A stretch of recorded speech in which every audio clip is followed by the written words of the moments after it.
Welcome into Crunch Time with Chris. I'm your host, Chris Ninehouse, and he is Hillcrest head coach Jordan Fielding.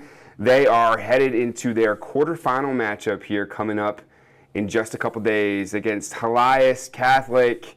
Coach, I know you're squeezing us in here during a free period, right? I bet you spent a lot of your free time just preparing for this massive game fresh off the district title, huh? Yeah, this week has been a lot of prep time, but luckily, I'm not doing it by myself. I got four assistant coaches who have been on it as well, so it's not just on me. But yeah, I've been doing a lot of prep, watching a lot of film on Hillcrest. I think I'm ready to play them. Done watching them. Yeah, I bet. I bet it's, first of all, you played this team at the RVS Classic. I think you won by 19. And, when you look at them on film now, do they look similar to that team, or what do you think might be different this time around? Well, I know that when we played them the first time, they had one of their main guys was hurt. They had just come out of football season. They had a deep run in the postseason in football, so I know they were not at 100% strength yet. So I know they have a guy who didn't play last time, played healthy. And it's pretty much the same guys. His rotation's a little shorter, just kind of like ours is now. In the postseason, everybody's rotation gets just a little shorter. But no, they look very similar. They're really good. They're a well-coached team. I mean, they went to the quarterfinal last year and ended up losing to Parkview. So they'll be ready to play this game. But no, they look very similar. And just like everybody now, the teams that you play right now in the quarterfinal and beyond, they're all playing their best basketball. Yeah, it doesn't. There's definitely no easy games for you guys right now. It's funny. It's funny you mentioned that. I really appreciate that insight because you're looking at it on paper. Okay, you played this team. Yes, it was a tournament setting, which is not the same, and it's so early in the season. It was one of your first few games of the year that you played, and certainly was for them as well. And these teams, they get here because they got better. And I think a lot of people probably don't think of that when you beat them by 19 before when you played them, but they're going to have that player back. I want to talk a little bit about this district game that you guys just won. An amazing comeback. I want you to know how it is for us. I mean, we were planning on doing an athlete of the week on Kyrie Simpson, and we had it out. We don't always know, but we assume we thought you guys would win, and we're like, okay, I think that would be a safe one to do. Interview him after the game. He'll be in a good mood. But then I get a text on my phone. It's like, oh, they're down. In the third quarter by whatever it was, like maybe 6 or 7 at the time. And you guys had this furious comeback in the fourth quarter. In a sport without a shot clock, that's not always a given, I mean, just talk about the amazing grit that your team showed here.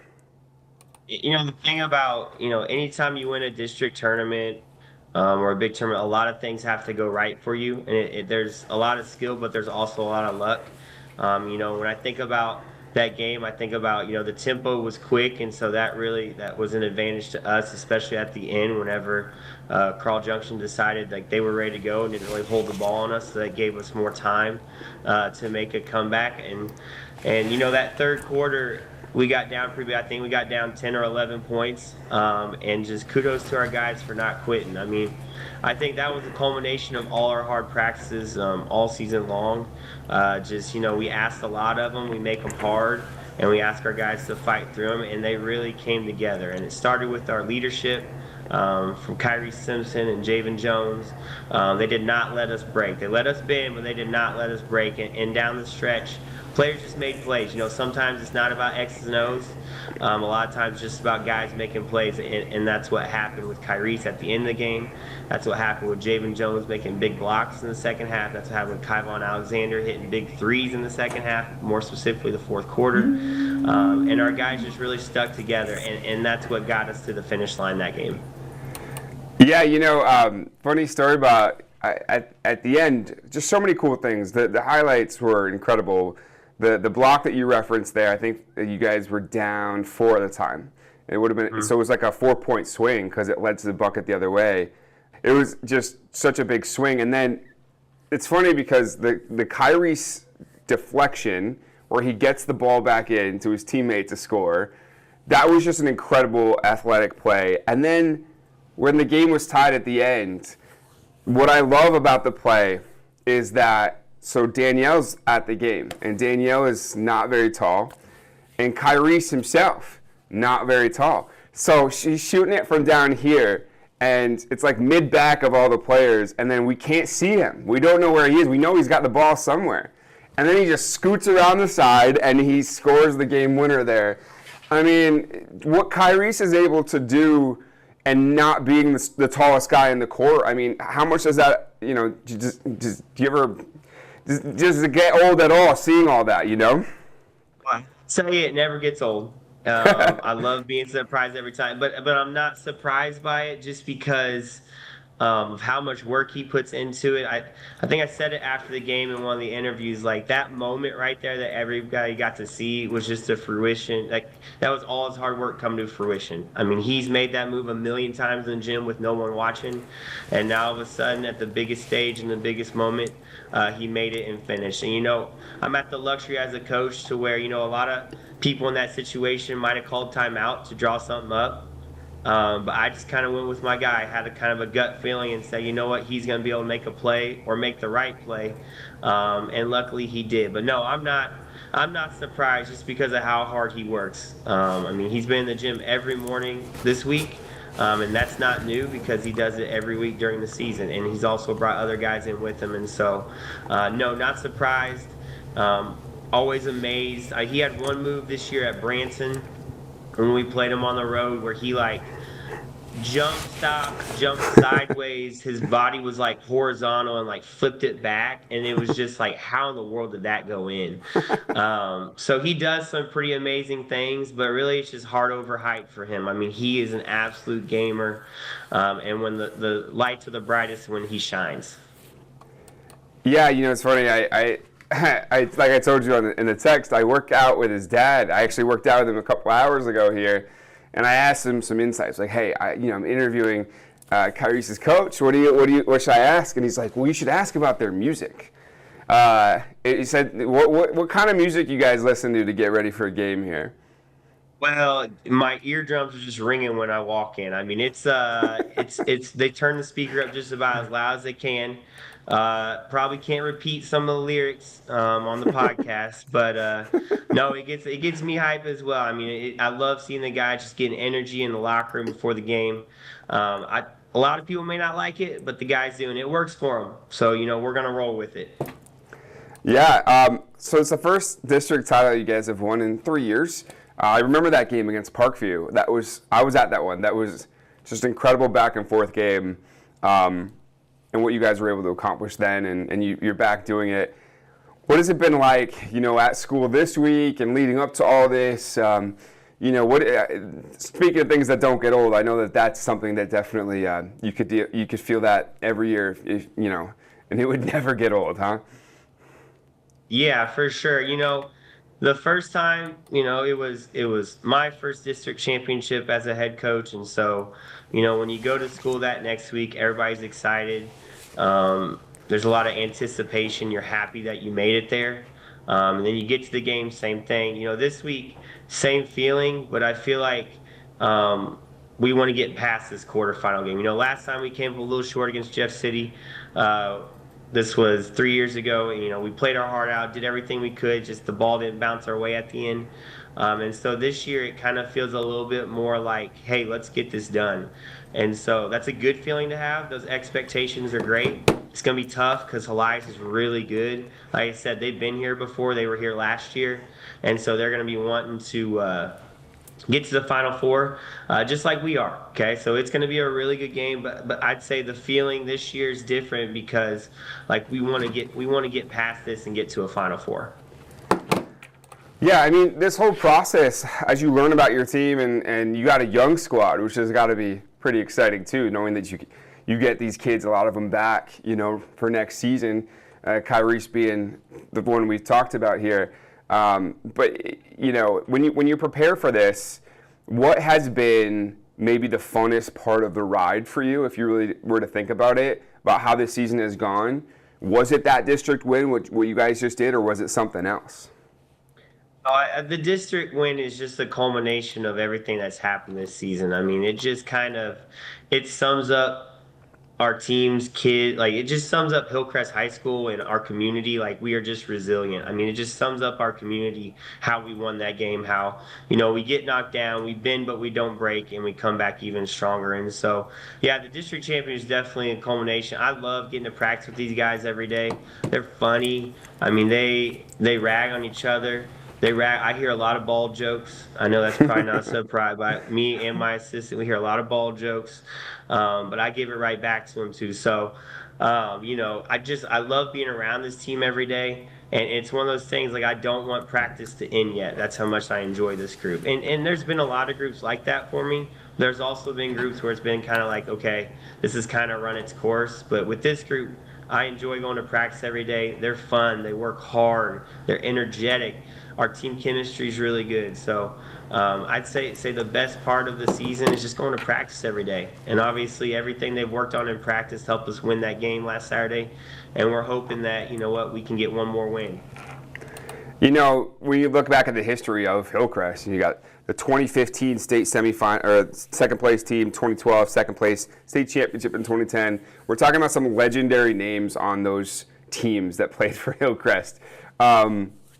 The idea of joining those groups at the Final Four and kind of being a forever team here at Hillcrest, what would that mean to the program here?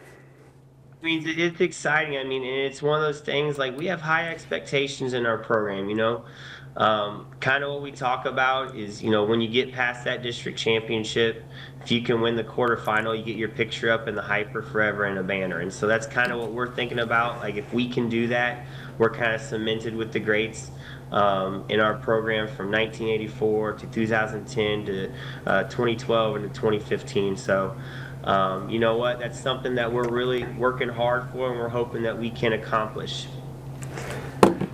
Yeah, I just looking back, I remember I had Coach Schaefer on. Obviously, he had coached with Hillcrest, and he talked about some of the legendary, just the who's who list of guys like that. And you're led by a team that's got several different players who can be that star. We saw them in the highlights when we put the district title stuff together. Kayvon Alexander, another name that comes to mind, obviously. If you were to talk about what this team's identity is, for anyone who hasn't watched, what would you say that is? What I would like to say is that it's our defense. One thing that I always ask our guys, especially when we go to tournaments that aren't around Springfield or when people see us play with Habit, is what do we want people to say about us when we're done playing?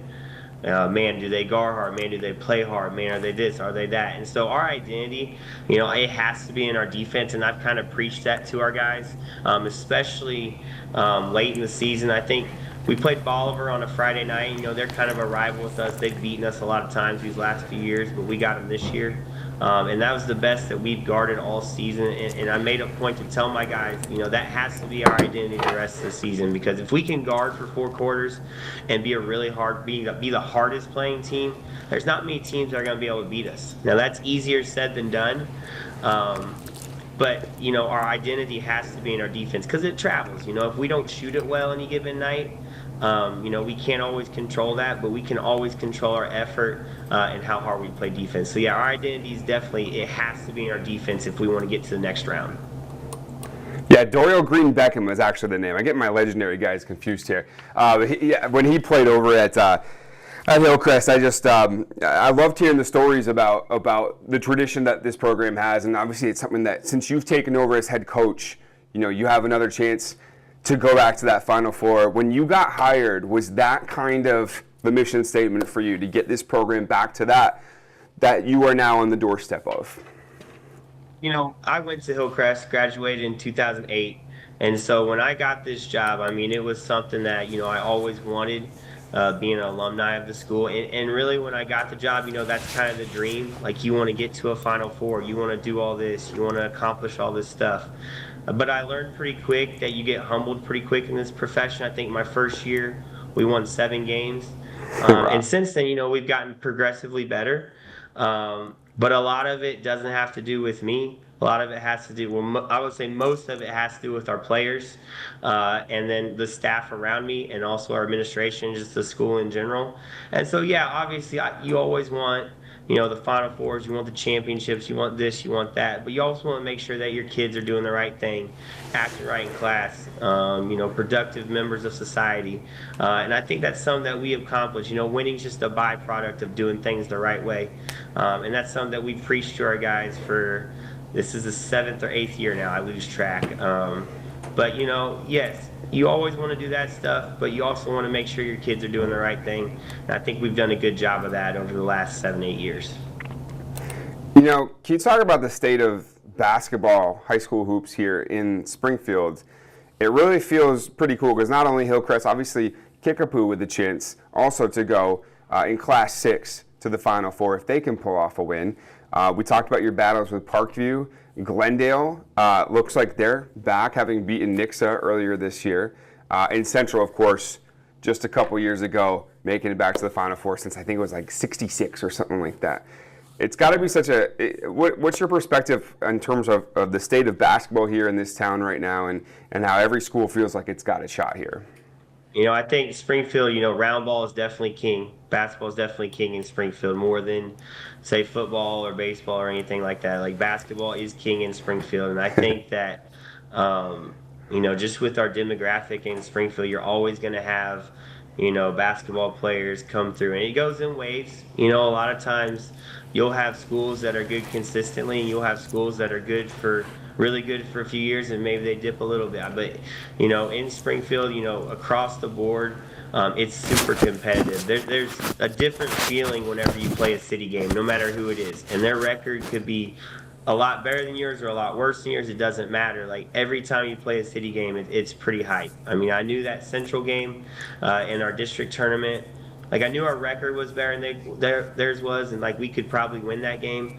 But you never know going into the city game. People have played crazy games for. I remember a couple years ago, our record was not great, and we ended up playing Glendale, and their record's really good. We ended up beating them just because it was a city. They were better than us, but our guys got up for a city game. So, yeah, basketball in Springfield's great. All the coaches are unbelievable.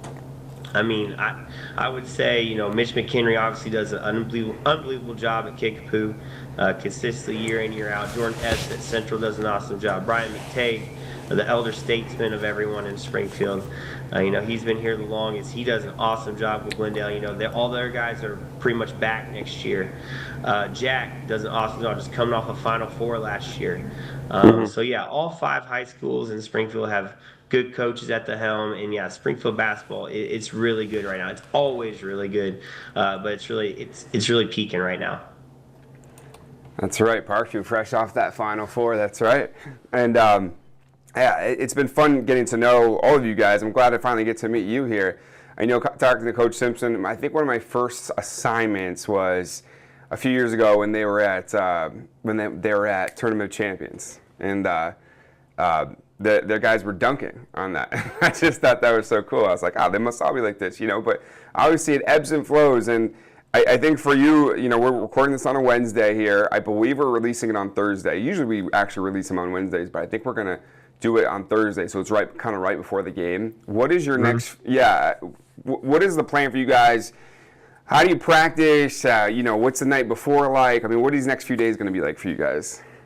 Well, I always think the best thing to do is just stay in routine. And so our schedule really has not changed at all. Our practices have not really changed at all. We'll alter some things, hopefully try and stay a little healthy or stay healthier. But no, practice doesn't really change. I mean, that's the thing with our program. We've really asked a lot of our guys to share in practice, and we keep doing the same thing. And so we're going to keep the same routine. Friday we're out of school because spring break starts. We will practice a little earlier, but practice will be the same. And then same type of game day routine on Saturday whenever we go again. Get there an hour early, get on the court 30 minutes early, and compete for a chance to go to the Final Four. So yeah, nothing really changes, and I think that's the best thing for us. A lot of times people get in situations with big games and whatnot, and they try to change all this stuff. I think that's detrimental, especially to us. And so we're going to stick to our routine, keep practicing hard, keep competing in practice, and hopefully get ready for a good game on Saturday. Coach, anything I didn't ask you about your team here you want to mention? No. You know what? This is one of my favorite teams I've coached. They're young. We have a good mix of upperclassmen and lowerclassmen. So, you got two seniors and James Collins and Braxton Tyndall. James has been a 4-year guy. Well, Braxton and James have both been 4-year guys in our programs or in our program. James does an awesome job defensively. He's a good shooter. Braxton's played football. He's a multi-sport athlete.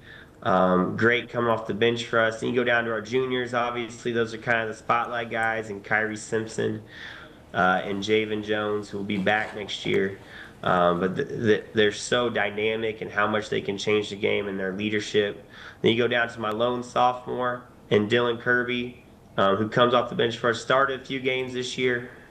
But comes off the bench, gives us a spark. I mean, he's won us a few games this year just by how well he can bust the zone up or get to the rim or defend and rebound. And then I end with my two freshmen, Kyvon Alexander and Derek Daly, who both made really big plays in that Carl Junction game. Kyvon with his threes in the fourth, and Derek with that steal or with the score when Kyrie stole it off the kid from CJ. So, we have 7 guys that are in rotation, but we also have 12 guys who are traveling with us right now, who all are doing great things to help us win.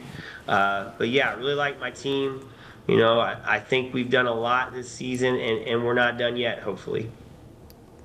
So that's how I say it, Kyvon. We don't always hear how it's said. We read the paper. Yeah, Kyvon. Okay. I've heard Kayvon. Yeah, I've heard all That's kinds what I of stuff. said, yeah. Kyvon, yeah. Okay, no, I wish they came with pronunciation guides. You know how many times we're in the office and we're doing a highlight, like, how do you say this? Like, I don't know. Like, you go to YouTube, you try to find it, can't always do that either. So, all right, Coach. Well, Nixa High School is going to be rocking on Saturday, 1 o'clock. Get out there. Hillcrest and Elias. We'll be there. We'll have highlights. We can't wait to see it. So, Coach, best of luck. Thank you so much for taking time out to talk with me. And go Hornets. Good luck this weekend. Thanks, Chris. I appreciate you, man. Thank you for letting me spotlight my guys and just our program in general. Really appreciate you. Oh, love it. Love it. Thank you, Coach.